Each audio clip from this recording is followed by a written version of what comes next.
வணக்கம். ஆதிரை காணொளிக்கு மக்கள் அனைவரையும் அன்போடு அழைக்கிறேன்.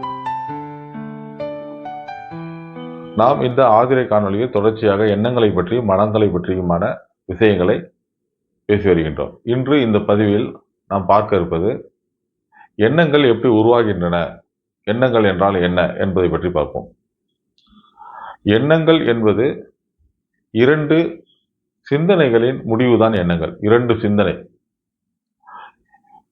நாம் சிந்தித்து அந்த சிந்தனையோட இன்னொரு சிந்தனையை இணைத்து ரெண்டு சிந்தனைகளை பண்ணும்போது அது ரெண்டுக்குமான முடிவு 1 + 1 = 2. இதுதான் எண்ணம். இந்த எண்ணங்களை நிறைவேற்றும் பொறுப்பு மனதுக்கு உண்டு. நிறைவேற்றக்கூடிய வேலை மனதோட வேலை. இந்த மனது என்பது நமது உடல், நமது உயிர். இந்த உடலில் உயிர் இருக்கின்ற வரை இந்த உடல் தான் முழுமையாக மனது என்பது. எண்ணங்களை செயல்படுத்தும் ஒரு நிலையில் மனம் இருப்பதால் மனம் எண்ணம் என்ன சொல்கிறதோ அதை வெளியிலிருந்து எடுப்பதற்கான முயற்சிகளை ஆரம்பிக்கும். அதை வெளியிலிருந்து எடுப்பதற்கு எது உபயோகப்படுத்தினால் திரும்ப மறுபடியும் சிந்தனை. எனவே இரண்டு சிந்தனை எண்ணமாகிறது. எண்ணம் இந்த மனதுக்கு அந்த தகவலை அனுப்புகிறது. மனமானது வெளியிலிருந்து அவற்றை அடைவதற்கான முயற்சிகளையும் அவற்றை அடைவதற்கான தேவைகளையும் உருவாக்குகிறது. இவையே ஒரு சுழற்சி. இப்ப நாம ரெண்டு தீய விஷயங்களை பற்றி சிந்தித்தால் மூன்றாவதாக ஒரு தீய விஷயம்தான் நமக்கு வரும் சிந்தனையில். மூன்றாவதாக ஒரு முடிவு என்பது மூன்றாவதாக தீய விஷயங்கள் தான் வரும். அந்த தீமையை தான் மனம் எண்ணமாக மாறுகிறது. இரண்டு தீய விஷயங்களை சிந்திக்கும் பொழுது மூன்றாவதாக ஒரு தீய விஷயம் வருது, அது எண்ணமாக மாறுகிறது. அந்த எண்ணம் மனதுக்கு வரும் பொழுது மனதானது அதை நிறைவேற்றுவதற்கு வெளியில் உள்ள பொருட்களையோ வெளியில் உள்ள மனிதர்கள் சந்தர்ப்ப சூழ்நிலைகளை அந்த தீய எண்ணங்களை நிறைவேற்றுவதற்கான எல்லா வேலைகளையும் செய்ய ஆரம்பிக்கிறது. அந்த செய்ய ஆரம்பிக்கும் போது மீண்டும் சிந்திக்குது, அதை எப்படி செய்வது என்பது சிந்தனை. அது ரெண்டு சிந்தனை சேர்ந்து திருப்பி ஒரு முடிவு, இப்படி செய்யலாம் இதை இப்படி செய்யணும் இதை இப்படி செய்யணும் அப்படின்னு சொல்லும் போது மறுபடியும் எண்ணமாகுது. எண்ணம் மனதுக்கு வருது. இப்படிதான் நாம் தீய செயல்களை சிந்தித்தால் எண்ணம் தீய எண்ணங்களை கொண்டு மனதுக்கு கட்டளையிட்டு மனதானது தீமையை கொடுக்கிறது. தீய செயல்கள் இப்படிதான் ஒரு தொடர்ச்சியாக செயல்பட்டு கொண்டிருக்கிறது. இப்படித்தான் வரும். இப்படித்தான் மனிதனுக்கு வரும். தீமைகள் வரும் பொழுது நமக்கு கஷ்டம், துன்பம், துயரம் எல்லாம் வருது. அதே நல்ல விஷயங்களை நீங்கள் சிந்திக்கும் பொழுது, இரண்டு நல்ல விஷயங்கள் சிந்திக்கும் பொழுது இரண்டு நல்ல விஷயம் சேர்ந்து எண்ணங்களுக்கு ஒரே முடிவாக நல்ல விஷயமாக வருகிறது. இரண்டு சேர்ந்தால்தான் சிந்தனை. சிந்தனை தனியானது கிடையாது. இரண்டு, ஏதேனும் இரண்டு இருக்க வேண்டும். வெற்றி, தோல்வி, இது ரெண்டு சேர்ந்து வெற்றியா தோல்வியா என்ற ஒரு முடிவு, அது போன்ற ஒரு சிந்தனை. அதுபோல் இரண்டு நல்ல விஷயங்களை சிந்திக்கும் பொழுது முடிவானது நல்ல விஷயம் என்ற ஒரு முடிவு வரும்போது எண்ணம் அந்த முடிவை பெற்றுக்கொண்டு அந்த முடிவை மனதிடம் அனுப்புகிறது. மனதானது அதற்கு தகுந்தாற்போல் இந்த நல்ல விஷயத்தை, இந்த நல்ல செயல்களை எப்படி செய்வது என்ற சந்தர்ப்ப சூழ்நிலைகளை வெளியில் தேடுகிறது. அது ஒரு சிந்தனை.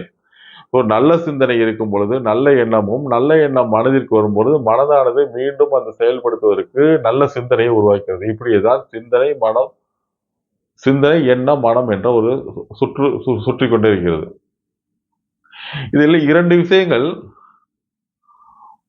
ஒன்று, நாம் ஏற்கனவே இரண்டு சிந்தனைகளின் முடிவுதான் எண்ணம். இதில் கவலை அப்படின்னு ஒன்று எடுத்துக்கோங்களேன். கவலைனா என்ன? நமக்கு இந்த பொருள் கிடைக்கலையோ, இல்லை கிடைக்காதோ, வருமோ வராதோ, இந்த மனிதர் வருவாரோ வரமாட்டாரோ அப்படின்ற ஒரு இது.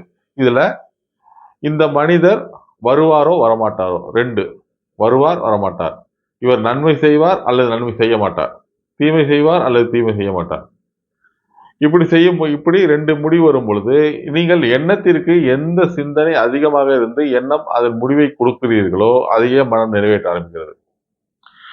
இவர் ஒருத்தர் மேல சந்தேகப்பட்டு இவருக்கு நமக்கு கெடுதல் பண்ணுவாரு அப்படின்னு நீங்க நினைச்சீங்கன்னா ஃபர்ஸ்ட் ஒரு சந்தேகம், ஒரு எண்ணம், கெடுதல் பண்ணுவாருன்ற ஒரு எண்ணம், ரெண்டு சேர்த்து இவர் கெடுதல் பண்ணுவார் ஒரு முடிவு. மனிதர், சந்தேகம், கெடுதல் செய்வார் முடிவு. எண்ணங்கள் எண்ணத்தில் கொண்டு என்ன கொடுக்குதுன்னா இவர் கெடுதல் செய்வார் நமக்கு அப்படின்னு.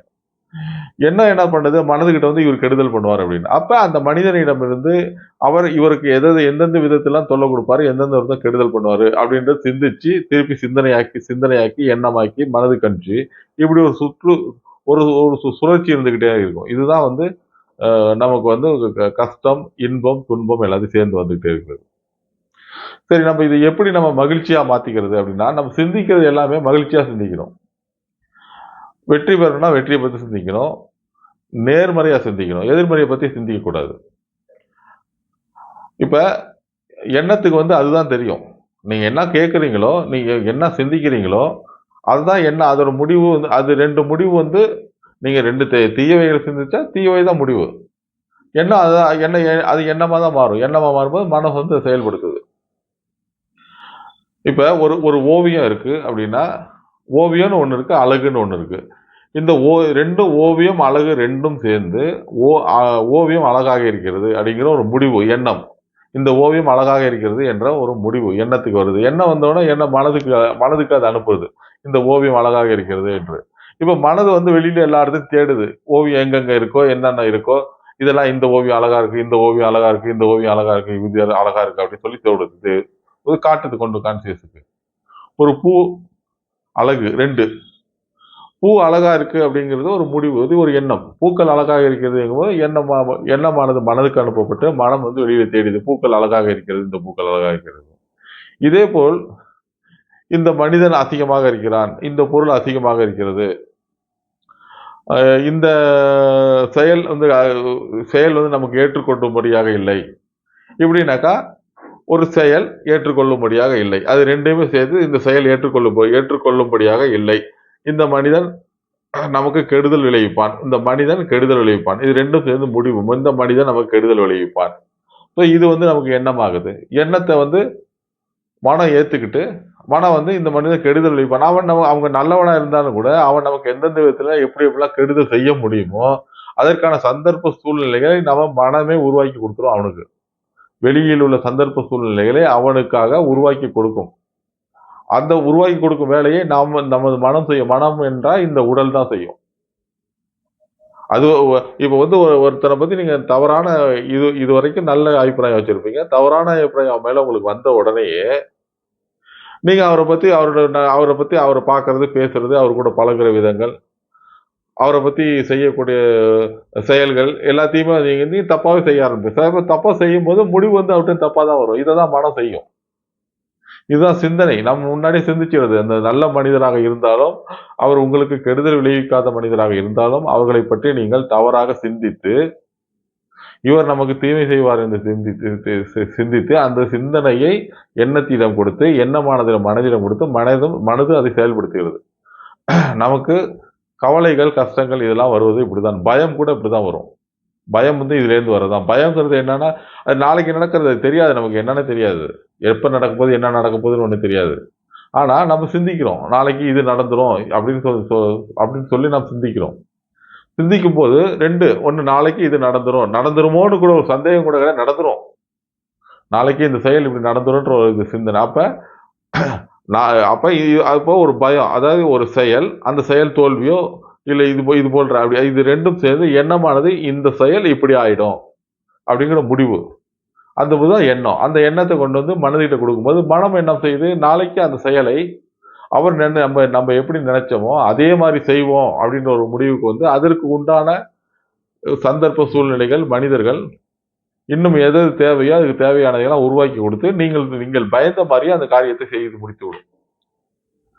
இப்ப இது தொடர்ச்சியான ஒன்று. நீங்க எப்படி பயந்தீங்களோ அது முடிஞ்ச உடனே நீங்க என்ன சொல்லுவீங்க, நான் அது பயந்த மாதிரியே நடந்துருச்சு அப்படி கிடையாது. அப்படி கிடையாது. நீங்க செயல்பட்டதால தான் நீங்கள் பயந்த மாதிரி அது நடக்கணும்னு விரும்புவதனால தான் அது நடந்தது. நீங்க தான் விரும்புறீங்க அந்த மாதிரி பயம் உணர்றது. தோல்வியும் அதே போலதான். தோல்வி என்பதும் நீங்கள் எப்படியெல்லாம் தோற்க வேண்டும் என்று சிந்தித்து அந்த சிந்தனைகளை எண்ணங்களுக்கு அனுப்பி எண்ணமானது இவர் இப்படியாவது தோற்க வேண்டும் என்று மனதுக்கு கட்டளையிடும் பொழுது மனதானது செயல்பட ஆரம்பிக்கிறது. உங்களின் தோல்வியை அது எப்படி உருவாக்க முடியும் என்று செய்கிறது. ஆக சிந்தனைகளை சரியாகவும், சிந்தனைகளை நேர்மறையாகவும், சிந்தனைகளை மகிழ்ச்சியாகவும், சிந்தனைகளை உண்மையாகவும் இருந்தால் அந்த சிந்தனையின் முடிவு எண்ணமாகும். இரண்டு சிந்தனை என்பது இரண்டு சிந்தனைகள் சேர்ந்ததுதான் ஒரு எண்ணம் இல்ல முடிவு. அந்த முடிவு தான் எண்ணம். எப்பொழுதுமே ஒரு ஒன்றே ஒன்ற சிந்தனையாக இருக்காது. 2 இவர் ஜெயிப்பாரா தோப்பாரா 2 இதுதான். இவர் நல்லவரா கெட்டவரா அது மாதிரி 2 இருக்கும். ஸோ இந்த 2 சேர்ந்து ஒரு முடிவு. அந்த முடிவு என்ன முடிவு? நல்லவர் அப்படின்னு நீங்க எடுத்துட்டீங்கன்னா அதுதான் எண்ணம். அந்த நல்லவர் அப்படின்ற எண்ணத்தை கொண்டு வந்து மனத்திட்ட கொடுக்கும். மனம் வந்து இவர் நல்லவர் அப்படின்ற முடிவு எடுத்துடும். அவர் கெட்டவராக கூட இருக்கலாம். ஆனா மனசு வந்து அவர் நல்லவர்னு சொல்லும். அவர் நல்லவர் என்ற மனம் முடிவு பண்ணின உடனேயே மனம் செய்யக்கூடிய செயல் அவர் நல்லவராக இருப்பதற்கு வெளியில் என்னென்ன சந்தர்ப்ப சூழ்நிலைகள் இருக்கிறதோ அவை அனைத்தையும் சிந்தனையாக மாற்றி மீண்டும் சிந்தனையிலிருந்து எண்ணமாகி எண்ணம் மீண்டும் மனமாகிறது. மனம் மீண்டும் செயலாகிறது. இப்படியே ஒரு மனிதனை நல்லவனாகவும் கெட்டவனாகவும் தீயவனாகவும் நாம் என்ன நினைக்கிறோமோ நாம் என்ன சிந்திக்கிறோமோ அதை பொறுத்து தான் இருக்கிறது. அதே போல்தான் பயம், கவலை, துன்பம், மகிழ்ச்சி அவை அனைத்துமே நமது சிந்தனைகள் எப்படி இருக்கிறதோ அந்த சிந்தனைகளே எண்ணங்களாகி அந்த எண்ணங்கள் மனதிற்கு கட்டளையிட்டு மனதானது நாம் எப்படி என்ன நினைத்தோமோ அதை செயல்படுத்துவதற்குரிய அனைத்து விதமான சந்தர்ப்ப சூழ்நிலைகளை உருவாக்கி நம்மை அந்த சிந்தனையின் முடிவை நமக்கு உருவாக்கி காட்டுகிறது. இதுதான் மனம், சிந்தனை, எண்ணம். இதற்கு மூன்றுக்குமான ஒரு தொடர்பு. எனவே நாம் மகிழ்ச்சியாக இருக்க வேண்டும், கவலை இல்லாமல் இருக்க வேண்டும், பயம் இல்லாமல் இருக்க வேண்டும், அனைத்திலும் வெற்றி காண வேண்டும் என்றால் நாம் தொடர்ந்து மகிழ்ச்சியான, பயமற்ற, வெற்றிக்கு சூழ்நிலை வெற்றி பெறக்கூடிய சந்தர்ப்ப சூழ்நிலைகளுக்கான சிந்தனைகளை மட்டுமே தொடர்ந்து சிந்தித்தால் அந்த சிந்தனை என்பது முடிவு வந்து வெற்றி மகிழ்ச்சி என்ற முடிவை கொடுக்கும். அந்த முடிவை எண்ணங்கள் ஏற்றுக்கொண்டு எண்ணமாக்கி எண்ணத்தை வந்து மனதை ஏற்றுக்கொண்டு உங்களுக்கு அதற்கு உண்டான அனைத்து விதமான ஏற்பாடுகளும் செய்து உங்களுக்கான வெற்றி மகிழ்ச்சி இன்பம் போன்றவற்றை கொண்டு வந்து கொடுக்கும். ஆகையால் நீங்கள் சிந்தனைகளை நல்ல சிந்தனையாகவும் உயர்வான சிந்தனையாகவும் உயர்ந்த சிந்தனையாகவும் இருக்கும் பட்சத்தில் உங்கள் எண்ணமும் உயர்ந்து நல்ல எண்ணமாக இருக்கும். உங்கள் மனமும் உங்களுக்கு தேவையான அனைத்தையும் பெற்றுக் கொடுக்கும். நன்றி, வணக்கம்.